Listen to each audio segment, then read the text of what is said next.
Chhatrapati संभाजीनगरच्या Jawahar Nagar police ठाण्याच्या हद्दीत बोटाला शाई लावून पैसे वाटपाचा आरोप करण्यात आलाय।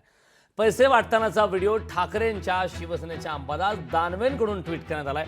पोलिसांनी 18 लाख जमा केले आणि 2 कोटी सोडले असं म्हणत दानवेंनी पोलिसांकडून सत्ताधारी पक्षाला मदत करण्याचा प्रयत्न होत असल्याचा धक्कादायक आरोप केला। यावरती शिवसेनेच्या संजय शिरसाट यांनी प्रत्युत्तर दिले। विरोधकांना त्यांचा पराभव दिसतो अशी टीका शिरसाट यांनी केली।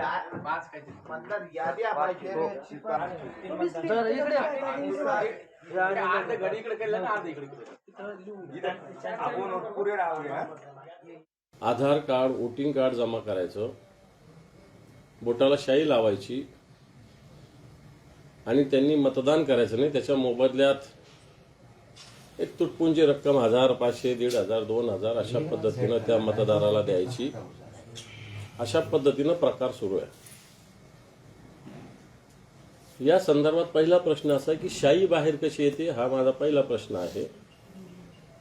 आणि अशी शाई बाहेर आलेली असताना पोलीस किंवा निवडणूक आयोग अग्रेसिव्हली कारवाई का करत नाही?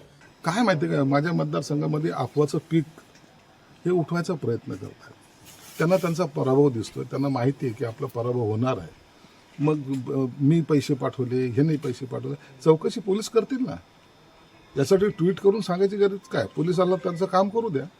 जो काही त्यात आरोपी असेल त्याच्यावर कारवाई होईल।